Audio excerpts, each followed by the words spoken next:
আসসালামু আলাইকুম। স্বাগত জানাচ্ছি আন্তর্জাতিক সংবাদে। সংবাদের শুরুতেই থাকছে সংবাদ শিরোনাম। দখলদার ইসরায়েলি বাহিনী এবং ইরান পুরোদমে যুদ্ধ চলছে। আমাদের হাতে এসেছে সর্বশেষ ভয়ঙ্কর সব আপডেট, আন্তর্জাতিক সংবাদ। প্রথমেই জানিয়ে দিব সংবাদ শিরোনাম। যুক্তরাষ্ট্রের যুদ্ধবিরতি প্রস্তাবে রাজি হিজবুল্লাহ। এরপর জানিয়ে দিব ইউক্রেনের দীর্ঘ পাল্লার ক্ষেপণাস্ত্র ব্যবহার নিয়ে রাশিয়ার হুঁশিয়ারি। এদিকে ইরানের বিরুদ্ধে ভয়ঙ্কর সাফল্যের দাবি নেতানিয়াহুর। এরপর জানিয়ে দিব যুক্তরাষ্ট্রের ক্ষেপণাস্ত্র দিয়ে রাশিয়ায় হামলার অনুমোদন, ওয়াশিংটনের নীরবতা। আরও জানিয়ে দিব যুক্তরাষ্ট্রের মধ্যস্থতায় যুদ্ধবিরতির পথে লেবানন, ইসরায়েল। সর্বশেষ জানিয়ে দিব সুদানে 18 মাসের যুদ্ধ, কমপক্ষে 62,000 মানুষ নিহত। এতক্ষণ শুনছিলেন সংবাদ শিরোনাম, এবারে বিস্তারিত। তবে অনুরোধ থাকবে ভিডিওটিতে একটি লাইক করবেন এবং কমেন্ট করে জানিয়ে দিবেন কোন জেলা থেকে আপনি আমাদের এই ভিডিওটি দেখছেন। যুক্তরাষ্ট্রের যুদ্ধবিরতি প্রস্তাবে রাজি হিজবুল্লাহ। ইসরায়েলের সঙ্গে যুদ্ধবিরতির বিষয়ে যুক্তরাষ্ট্রের দেওয়া প্রস্তাবে কিছু মন্তব্য সহ সম্মতি দিয়েছে লেবানন ও হিজবুল্লাহ। সোমবার 18 নভেম্বর দেশটির এক শীর্ষ কর্মকর্তা বার্তা সংস্থা রয়টার্সকে এই তথ্য জানিয়েছেন।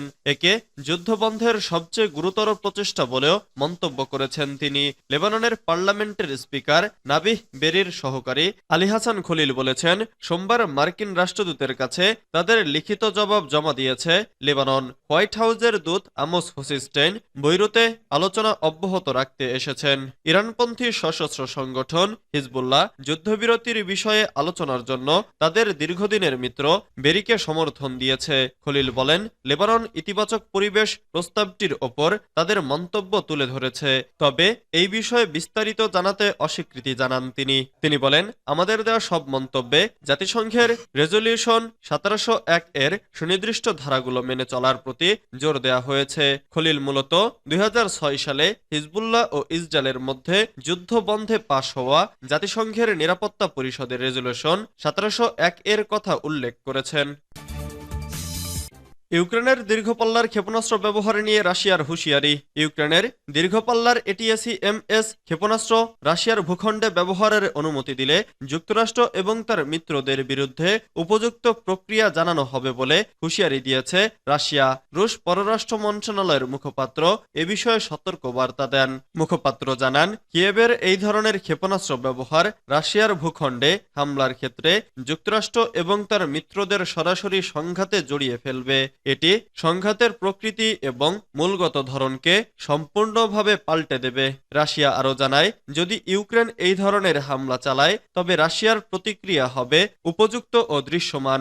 যুক্তরাষ্ট্রের প্রেসিডেন্ট জো বাইডেন ইউক্রেনকে এ ধরনের ক্ষেপণাস্ত্র ব্যবহারের অনুমতি দেওয়ার সিদ্ধান্তের পরে এই প্রতিক্রিয়া জানানো হলো। এই পরিস্থিতিতে ইউক্রেন রাশিয়া যুদ্ধ নতুন উত্তেজনার দিকে মোড় নিচ্ছে বলে আশঙ্কা প্রকাশ করেছেন বিশ্লেষকরা। উল্লেখযোগ্য, রাশিয়ার ভূখণ্ডের গভীরে যুক্তরাষ্ট্রের ক্ষেপণাস্ত্র দিয়ে ইউক্রেনকে হামলার সবুজ সংকেত দিয়েছেন প্রেসিডেন্ট জো বাইডেন। তবে বিভিন্ন গণমাধ্যমে এ খবরটি প্রকাশিত হলেও তথ্যের সত্যতা নিশ্চিত করতে সম্মত হয়নি ওয়াশিংটন। যুক্তরাষ্ট্রের পররাষ্ট্র দফতরের মুখপাত্র ম্যাথিউ মিলারকে স্থানীয় সময় সোমবার সাংবাদিকেরা এ বিষয়ে প্রশ্ন করলে তিনি সরাসরি কোনো উত্তর দেননি। ইরানের বিরুদ্ধে ভয়ঙ্কর সাফল্যের দাবি নেতানিয়াহুর। গেল অক্টোবরের শেষের দিকে ইরানের পারমাণবিক কর্মসূচিতে হামলা চালিয়েছিল ইসরায়েল। তবে এই হামলায় ক্ষয়ক্ষতির বিষয়ে তেমন কোনো তথ্য পাওয়া যায়নি। এবার এ হামলায় ভয়ঙ্কর সাফল্যের দাবি করেছেন ইসরায়েলের প্রধানমন্ত্রী বেনিয়ামিন নেতানিয়াহু। সোমবার 18 নভেম্বর বার্তা সংস্থা রয়টার্সের এক প্রতিবেদনে এ তথ্য জানানো হয়েছে। নেতানিয়াহু বলেন, গত মাসে ইরানে বিমান হামলা চালিয়েছে ইসরায়েল। এতে তেহরানের পারমাণবিক কর্মসূচির একটি উপাদানকে নিশানা করা হয়েছে, ফলে ইরানের প্রতিরক্ষা ও ক্ষেপণাস্ত্র উৎপাদন ক্ষমতা ক্ষুণ্ণ হয়েছে। তিনি বলেন, এটা কোনো গোপন বিষয় নয়। ইসরায়েলের হামলায় ইরানের পারমাণবিক কর্মসূচির একটি নির্দিষ্ট উপাদানে আঘাত করা হয়েছে। নেতানিয়াহু হামলার কথা বললেও তিনি এ বিষয়ে স্পষ্ট কোনো বার্তা দেননি। এছাড়া ইসরায়েলের হামলায় ইরানের পারমাণবিক অস্ত্রের পথকে রুদ্ধ করা হয়নি বলেও জানান তিনি। এর আগে গত 26 অক্টোবর ইরানের ইরানের সামরিক স্থাপনায় ইসরায়েল বিমান হামলা চালায়। মূলত ইরানের ছোড়া প্রায় 200 ক্ষেপণাস্ত্র হামলার জবাবে ইসরায়েল এ হামলা চালায়। গত এপ্রিলে চালানো এক হামলার জবাবে পাল্টাপাল্টি হামলা চালিয়ে আসছে তারা। যুক্তরাষ্ট্রের ক্ষেপণাস্ত্র দিয়ে রাশিয়ায় হামলার অনুমোদন, ওয়াশিংটনের নীরবতা।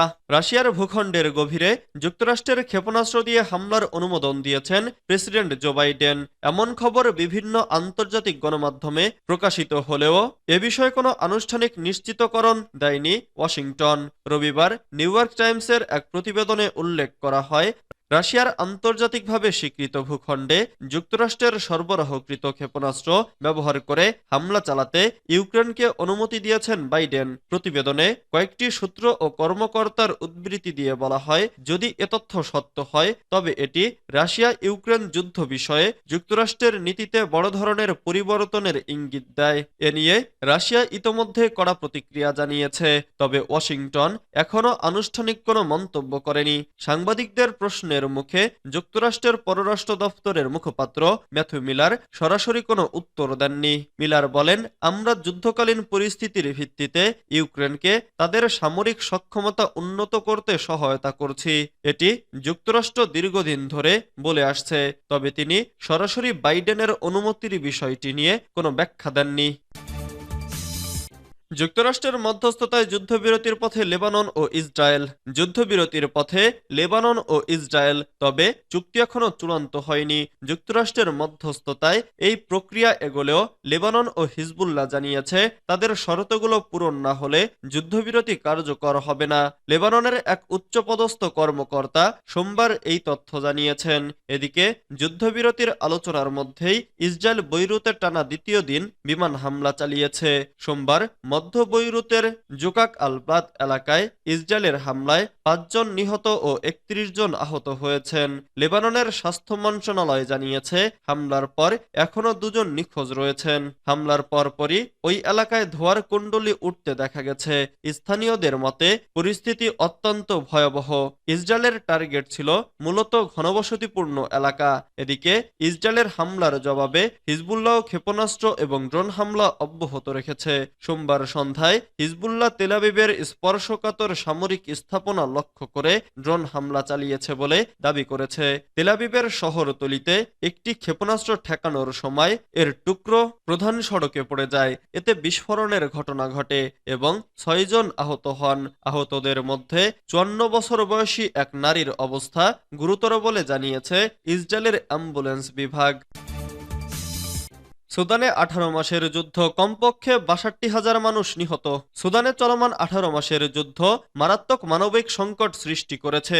2023 সালের এপ্রিল থেকে সুদানের সামরিক বাহিনী এবং আধাসামরিক র্যাপিড সাপোর্ট ফোর্সেস এর মধ্যে সংঘর্ষ শুরু হয়। ক্ষমতা ভাগাভাগির সমঝোতা ভেঙে যাওয়ার পর থেকেই এই সংঘাত তীব্র হয়, যার ফলে দেশজুড়ে 1,40,00,000-এরও বেশি মানুষ বাস্তুচ্যুত হয়েছে।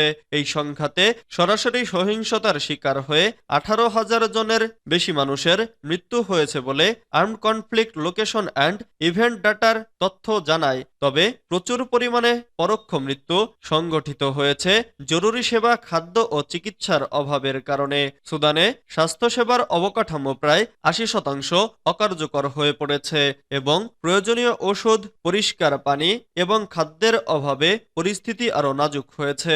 জাতিগত বিদ্বেষের কারণে দারফুর অঞ্চলটি বিশেষভাবে ক্ষতিগ্রস্ত হয়েছে। এখানকার শিশুদের মধ্যে খাদ্য সংকট এমন পর্যায়ে পৌঁছেছে যে প্রতিদিন গড়ে 13 জন শিশু মারা যাচ্ছে।